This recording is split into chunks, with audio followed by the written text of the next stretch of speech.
Y en el marco de este foro Perspectivas Económicas del 2012 organizado por UNAMCHAM, tenemos un derroche de talento, de conocimiento y de experiencia que están realizando y desarrollando diversos foros acá en este evento, aquí en Maracaibo. Por eso es que en esta oportunidad vamos a conversar con uno que está calientico porque acaba de dar su ponencia, su foro, es Asdrúbal Oliveros, director de Ecoanalítica. Bienvenido, Asdrúbal. No, gracias a ustedes por la invitación al programa. Bienvenido a Maracaibo también, sabemos Sí, que ha venido vale. varias veces, pero Sí. bienvenido una vez más a Maracaibo es Maracaibo. una ciudad que me gusta muchísimo. Vengo por lo menos 2 veces al año vengo. Nos encanta que estés acá además porque es bien importante para nosotros que en nuestra ciudad se esté desarrollando este tipo de evento para estar siempre al día con lo que son las perspectivas no solamente económicas, políticas, sociales de nuestro país y además de eso de nuestra región zuliana. ¿Cómo ves tú las perspectivas en el Zulia específicamente? Mira, yo creo que en general, primero hablando de Venezuela, las perspectivas son bastante buenas para 2012, ¿no? Las campañas electorales en cualquier país del mundo siempre son positivas para la economía porque significan estímulo, y en Venezuela mucho más porque somos dependientes del petróleo y el petróleo lo maneja el Estado, y el Estado, el presidente de ese estado busca la reelección. Entonces eso implica una fuerte erogación de gasto público que comenzó en septiembre del año pasado, que se ha manifestado, y eso va a estimular la economía. Actividades como comercio van a crecer muchísimo, las telecomunicaciones, el sistema financiero y seguro, el consumo privado va a tener un crecimiento de 5%, sobre todo tomando en cuenta que 2009 y 2010 y la primera mitad de 2011 fueron años muy malos para la economía. Entonces hay como una recuperación de esos años malos. En el caso del Zulia, efectivamente la mayor expansión de esa actividad va a depender principalmente de lo que haga la industria petrolera. Entendemos un poco las preguntas de mi exposición, iban enfocadas de muchos contratistas petroleros que tienen problemas para los pagos, probablemente buscando estimular la economía local. PDVSA este año agilice un poco estos pagos a los contratistas, a quienes prácticamente tienen asfixiados, y eso puede resultar en un estímulo para la zona. También va a haber mucho dinamismo del lado del sector público, de organismos gubernamentales distintos a la gobernación, que dependen al gobierno central, van a manejar muchos recursos, van a tratar de dar muchos beneficios, y eso va a tener, como dije antes, al igual que en el resto del país, un estímulo principalmente en la actividad comercial y de servicios. ¿Qué hago con el dinero? Cuéntame un poquito. Todo el mundo habla de que este es el año electoral, va a haber mucho dinero en la calle.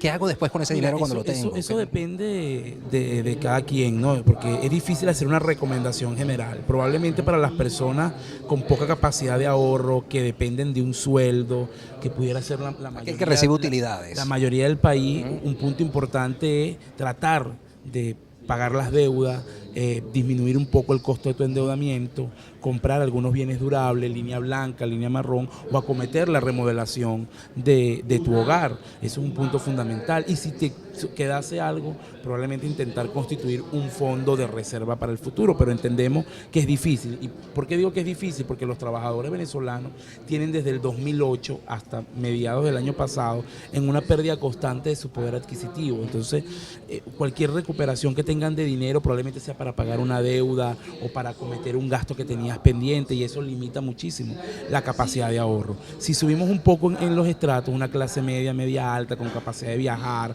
que probablemente tenga un poco más de bienes, la inversión en bienes raíces es muy rentable en Venezuela, más allá del tema inmobiliario. También los temas de invertir en algún negocio, alguna franquicia, eso es muy atractivo en Venezuela, sobre todo por el tema de los servicios. Y también otro nicho que ha generado mucho interés en Venezuela y que incluso la banca tiene una gaveta es el tema turístico. Entonces construir una posada. Yo conozco casos de mucha gente que ha entrado en el negocio turístico en sociedad y no les ha ido mal, porque además tienen tasas preferenciales dictadas por el gobierno nacional. Otro mecanismo importante para este sector es el tema del ahorro, en divisa, porque pueden acceder al SIGME, por ejemplo, que da $5.000 al año, y eso es un mecanismo de ahorro, o los bonos que emite el gobierno. Entonces, dependiendo del estrato, hay diferentes estrategias. Para un empresario que tiene un negocio, que tiene una percepción, una perspectiva de largo plazo, que no le va a importar lo que pase en octubre, que sigue apostando a Venezuela, 2012 puede ser un año que, con toda esta buena racha que va a tener de expandir ese negocio, de cuidar los inventarios, entonces, o incluso pensar en la internacionalización. Un punto que es bien importante y que es objeto de estudio hoy día es que los venezolanos en los últimos 4 años hemos salido de nuestro ombligo, y hay empresarios venezolanos en Colombia, en Panamá, en Costa Rica principalmente, expandiendo. No dejan su negocio en Venezuela porque sigue siendo muy rentable, pero se van a estos mercados a diversificar un poco el portafolio y disminuir el riesgo. O sea, la invitación podría ser para que esas empresas pequeñas no tengan miedo de expandirse, no tengan miedo de crecer, no tengan miedo de evolucionar. Recordemos que, como en la vida, el miedo paraliza, entonces no ayuda, ¿no? Y el hombre de negocio siempre es un hombre que tiene que pensar en riesgo. Y bueno, en Venezuela es un país que da muchísimas ganancias, pero claro, tiene unos elevados riesgos también, ¿no? Cuéntame algo, siempre todos estamos buscando, oye, ¿cuándo viene la próxima emisión? ¿Puedo participar o no? ¿Cómo ves eso en lo que viene del año? Mira, ¿Vamos a ver más emisiones? Nosotros vemos emisiones de deuda prácticamente una por trimestre, ¿no? Entonces ahí sí hay una oportunidad. Ahora, hay varias cosas que es importante que la gente sepa. Número uno, eso puede ser una mala noticia por un lado, pero una buena por otro. El grueso de esas emisiones va a ser absorbido por la banca, entonces probablemente ni las empresas ni las personas tengan la misma cantidad de bonos que obtenían en el pasado, porque la va a tomar el sistema financiero. Siempre hay que intentar, yo de hecho tengo una lámina que pongo, intente, siempre, porque es un mecanismo lícito para obtener divisas, y eso se agradece en un país como Venezuela, donde el mercado no oficial es ilegal. ¿Entiendes? Entonces, ¿qué sucede? ¿Por qué digo que eso es positivo desde otra perspectiva? Porque claro, al quedarse la banca con estos bonos, el grueso va a ir al SIGME. Y por eso en la pregunta anterior yo te comentaba que era un excelente mecanismo a considerar, porque este año va a tener mucho dinamismo. ¿Entiendes? ¿Sabes qué me llama la atención? Una cosa que me encanta y es algo que admiro bastante, ¿no? De las personas que hemos entrevistado aquí en nuestro set de TMH International Group, tú eres la más joven. Has sido el más joven que ha pasado por este sofá. Qué bueno, y eso, qué bueno. eso me encanta, porque además nos has demostrado, y lo demostraste también en tu ponencia, ser una persona con mucha experiencia, además sumamente preparada. Y eso es algo que yo admiro muchísimo, ¿no? En la gente joven. Muchas que además gracias, está de dentro verdad. de este medio que me parece tan complicado y tan difícil como es de repente la economía, y que muchos lo vemos así como que con respeto, ¿no? Entonces yo quisiera que tú hicieras llegar un mensaje de repente a esos nuevos líderes, a esos nuevos gerentes, o a esas personas que se están formando para hacerlo, porque hay gente que nace para ser líder y para ser gerente, y que de repente le gusta este mundo de la economía, le gusta este mundo, pero que también se siente como un tanto temeroso, porque mira, qué tan seguro de repente es que yo me lance a este ruedo estando en Venezuela en las condiciones actuales que vivimos, teniendo el panorama que tenemos, ¿no? Sí, claro, es muy complejo, y agradezco tus palabras. La verdad que yo le debo todo a Venezuela. Una breve parte de mi formación la hice en el exterior, pero en general mi experiencia laboral ha sido acá, y es de una riqueza incalculable. Si bien desde el punto de vista familiar o personal lo que vivimos nos genera muchísimo estrés y es complicado, abrumados por el día a día, desde el punto de vista intelectual y de experiencia profesional es algo que no tiene comparación. Lo que está viviendo Venezuela, estos procesos, que no lo consigues en ningún manual y en ningún libro, te va a preparar, te va a dar unas herramientas de cara al futuro que no las vas a conseguir en ninguna universidad del mundo. Fíjate que te comento una experiencia. Importantes multinacionales, específicamente conozco 3, están creando y estableciendo en Venezuela una escuela de formación de su liderazgo gerencial. Es decir, aquellos jóvenes potenciales que ellos ven con, digamos, capacidad de liderazgo, de gerenciar de cara al futuro, de otras partes del mundo, los mandan a Venezuela 1 o 2 años a que se entrenen, a que trabajen acá, porque obviamente es un ambiente volátil, distinto, todos los días cambiando, y eso a un gerente le da una experiencia, una oportunidad única. Los gerentes venezolanos se cotizan muy bien en el exterior y eso incluso es triste, por eso es que hemos tenido esa diáspora de profesionales que se han ido y les va bien en el exterior, porque la experiencia que han adquirido en Venezuela de manejarse, vamos a decir, bajo condiciones de estrés y de crisis es inconmensurable. A los que se están ahora estudiando y formándose y graduándose, creo que bueno, yo a mis estudiantes les digo, siempre es bueno estudiar, te gradúas, trabajas 1 o 2 años, precisas qué es lo que quieres hacer y luego siempre es bueno a lo mejor irte al exterior a estudiar algo, te da una experiencia importante y madurez y tal vez después regresar según sea el caso. Y aquel que está emprendiendo un negocio o lo está pensando, Venezuela ofrece grandes oportunidades. Aquí hay importantes negocios, me permito mencionarte que Chongo, esta cosa que vende churromanía, son franquicias, Juan Chichero, que les ha ido muy bien y son venezolanas, incluso se han establecido en el exterior. Hay muchos venezolanos abriendo restaurantes, por ejemplo, en Colombia, abriendo posadas en Colombia, en Costa Rica. Entonces la capacidad de emprendimiento, que incluso en estándares internacionales muy alta en Venezuela, es un excelente aval para, digamos, enfrentarse a un ambiente tan adverso, pero que de ser exitoso tu negocio te da unas rentabilidades únicas en el mundo, ¿no? Te escuché que habías estado recientemente en Colombia. Cuéntanos un poquito los contrastes que en el panorama económico. Colombia es una cosa impresionante cómo ha evolucionado en los últimos años y nosotros estamos abriendo oficina de consultoría en Colombia y por eso estos últimos 6 meses he viajado muchísimo allá y ves pues otro país, ¿no? Un país que está creciendo muchísimo, un país que está recibiendo mucha inversión extranjera. El año pasado Colombia recibió más de 15.000 millones de dólares en inversión. Eso implica un incremento de 58% con respecto al 2010 y eso es prácticamente la mitad de nuestras reservas internacionales. La preocupación en Colombia es que el dólar se está apreciando. Entonces su sector petrolero está en expansión, que era una de las cosas que yo destacaba en la ponencia, la oportunidad que representaba el sector petrolero para empresarios petroleros venezolanos, que Colombia necesita de ese know-how, de esa experticia y es bien importante, o sea, es una oportunidad para la expansión y para diversificarte. Y es un país, bueno, con crecimiento, un país que está potenciando su sector exportador, apalancado en el petróleo, que paradójicamente ha aprendido de las malas experiencias de sus vecinos y trata de no replicar sus errores, como la dependencia exacerbada del petróleo. Tiene algunos problemas que resolver. Uno de los puntos, vamos a decir, que más preocupa en el futuro promisorio que se le ve a Colombia, llamada la nueva consentida de América Latina, es el tema de la infraestructura. Falta mucho por hacer en materia de inversión en infraestructura vial, ¿entiendes? Viabilidad. Todavía Colombia está muy por debajo de estándares internacionales, incluso de Venezuela, que a pesar de su problemática sigue teniendo una de las mejores viabilidades en América Latina. Entonces, pero hay un potencial de crecimiento muy fuerte, apalancado en su sector privado, en su sector petrolero, y lo sientes en la dinámica del colombiano. Un punto que a mí me llamó poderosamente la atención: en el pasado el colombiano era muy conservador, era una persona que prácticamente, como decimos aquí en criollo, le gustaba vivir de su 15 y último, tener eso asegurado.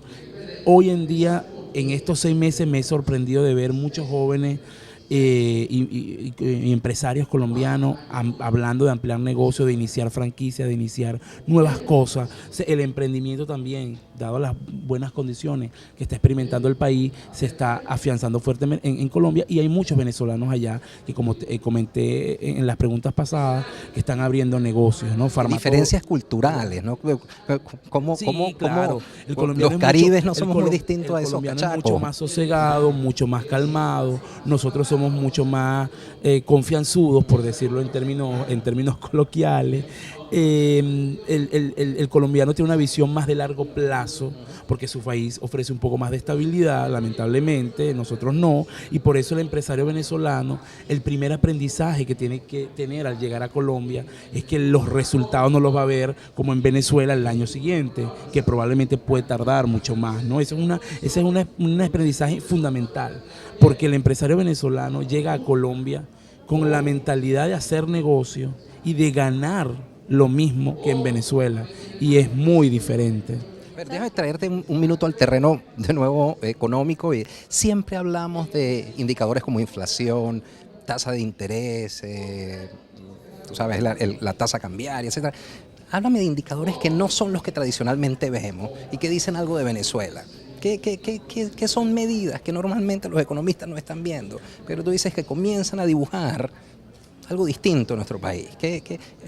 Mira, hay indicadores que de cara a futuro son interesantes ver y que, como tú dices, no nos preocupamos. Por ejemplo, los datos del último censo. Los datos del último censo muestran que la población juvenil se ha acrecentado y que la población entre los 25 y los 50 años, que es decir, la población productiva, hoy es mayoría. Eso te da lo que llaman los sociólogos y los que estudian demografía, un llamado bono demográfico. Es decir, esa población productiva que está allí tiene el potencial de apalancar el crecimiento del país en los próximos 50 años, porque dentro de 50 años más o menos vamos a ser un país envejecido, porque esta gente pasa a ser mayor, y entonces nuestro potencial de crecimiento se vuelve muy limitado, de manera que hay una oportunidad en los próximos 25 años de apuntalar crecimiento, de crecer sobre esta base de población joven, y eso muchas veces lo olvidamos o no se comenta. Un segundo punto tiene que ver, se ha incrementado, por ejemplo, la nómina universitaria. Mucha gente está estudiando en universidades, tanto en universidades públicas nuevas como la UNEFA o la Bolivariana. Y una preocupación que a veces nos olvida es qué va a pasar cuando toda esta gente se gradúa y vaya al mercado de trabajo. Si no se expande la capacidad de producción interna o crecen las empresas, ¿dónde va a trabajar todo este grueso de personas? Y veámonos en el reflejo de España, que tiene un desempleo juvenil del 40%, porque no ha conseguido un mecanismo de absorber toda esa juventud que se formó, que se preparó y que ahora quiere trabajar. Venezuela, si no cuida algunos elementos, eso es un punto de preocupación en el futuro. Entonces yo creo, para resumirte, que los economistas, los formadores de opinión, nos hemos quedado en el corto plazo, en la coyuntura, en lo que nos pasa, Cadivi, la inflación, la ley de costos, y nos hemos olvidado de estos temas más de largo plazo, más de proyección de país, pero que nos van a faltar factura en el futuro. Otro elemento que no se menciona mucho es, bueno, ¿qué pasa con las nuevas energías más limpias? ¿Qué está haciendo PDVSA en ese sentido? ¿Qué va a pasar cuando el petróleo ya no sea tan relevante como es hoy, un país como nosotros que somos dependientes del petróleo? ¿O por qué no hablamos del potencial de la industria turística para un país como Venezuela? Son temas entonces que nos hemos olvidado y nos hemos quedado solo en nuestros problemas del hoy y hemos descuidado el futuro y el mañana, ¿no? ¿Algún evento poco probable? Ese Black Swan venezolano, algo que deberíamos estar apuntando todo y diciendo, oye, si la pego ahí, la pego en grande. Yo creo que hay un elemento, hoy en día nadie habla de que los precios petroleros caigan, pero yo siempre hablo que nosotros estamos en una bomba de tiempo y el venezolano, el que hace negocio en Venezuela, a pesar de estas buenas perspectivas que yo les he hablado acá, tiene que ser bien comedido y cubrirse mucho, tomar las previsiones, porque si cambian los escenarios en materia petrolera y el precio cae, que eso hoy no lo ve nadie, insisto, pero las cosas pueden cambiar para mal. Entonces hay que tomar previsiones en ese sentido porque lamentablemente Venezuela no ha superado su dependencia en materia petrolera. Y lo otro, que creo que es una recomendación válida, un poco dura pero válida, en octubre hay altas posibilidades de que las dos cosas pasen, de que Chávez repite y de que la oposición gane. Tenemos que prepararnos, dependiendo del lado donde estemos, a la que menos nos gusta y tomar las previsiones en caso de que eso pase, cómo yo me sigo viendo en mi país o qué voy a hacer, ¿no? Y ese ejercicio tenemos que hacerlo, es decir, no podemos quedarnos en la victoria ciega de nuestra opción, porque efectivamente si pasa lo contrario se nos puede descalabrar un poco el tema. O sea, hay que pensar qué pasa si ocurre lo que yo no estoy esperando, lo que yo no quiero, ¿no? Adrúbal, sabes que en el marco un tanto más empresarial, ¿no? Y ya para culminar, porque sabemos que nos estamos como extendiendo un poquito con la entrevista. Sabes que nos parece importante, nosotros en TMH International Group como organización, estamos aprovechando ese recurso tan importante como es la comunicación directa, bien sea con los clientes, con los usuarios de servicio, con las personas que individualmente son las que reciben el servicio que prestamos. Aprovechando toda esta nueva tecnología y este boom de las redes sociales como el Twitter, el Facebook y toda esa comunicación masiva que te permiten este tipo de medios, ¿qué recomendación le darías tú a estas empresas para que lo sepan aprovechar también para su beneficio propio? Mira, yo creo que el futuro está allí, tú lo has dicho, en las redes sociales, ¿no? Probablemente uno lo sienta menos en la medida que te haces más joven, es mucho más profundo el convivir. Hoy para un niño o para un muchacho, un chamo, yo lo veo por mis sobrinos de 10, 12 años, es común el Facebook, es natural meterse todos los días, el Twitter, o sea, ya ellos nacieron en ese ambiente, son los llamados nativos digitales, ¿no? Nosotros, por lo tanto, tenemos como una diferencia y un background. Yo tuve mi primer celular a los 18 años, entonces hay una diferencia muy fuerte, pero yo creo que el futuro está allí y las empresas tienen que mirar hacia páginas web más dinámicas que incorporen los web chat, la comunicación directa con su cliente, no, que las redes sociales no solamente sean un canal de publicidad y de mercadeo, porque yo he visto mucho esa tendencia en Venezuela, sino que también sea un canal de intercambio, de feedback con la gente, que la gente sienta cercana a su empresa o sus productos. Eso yo creo que es el futuro y vamos hacia allá. Todos estos chamos que nacieron con esto, en el futuro van a ser líderes de empresa, van a ser consumidores y eso les va a parecer natural y necesitan de eso. Entonces, una empresa que aspire crecer y mantenerse, que no esté viendo eso, está perdiendo el tren y eso le va a pasar factura en el futuro. ¿Algún bloguero que tú sigues? Mira, ¿algún tuitero que nos recomiendes a nuestra audiencia? Recomiendo en principal el Twitter de la firma en la que pertenezco, que es @ecoanalítica. Yo creo que es una excelente herramienta y nosotros mostramos cosas de economía, al que le gustan los temas económicos. Hay otra página que para mí es un oasis en Venezuela porque toca diversos temas muy buenos con gente de calidad, que es ProDaVinci, @ProDaVinci, esa también la recomiendo, pero el Twitter de Ecoanalítica, que también lo pueden seguir para los temas de economía. Y bueno, si me quieren seguir, yo en las redes sociales, en el Twitter soy, me permito la cuña, bastante activo, me gusta interactuar con la gente, responderle, es una experiencia que para mí ha sido muy gratificante y mi Twitter es @AROliveros. Excelente, bueno, Asdrúbal, nos encanta que hayas compartido todas estas experiencias, estos conocimientos y estas buenas noticias, porque creo que dentro de todo hay buenas noticias en Venezuela para toda la gente. Muchísimas gracias. Gracias a ustedes por la invitación, muchas gracias. Y gracias a ustedes también, sigan allí porque tenemos muchísimo más.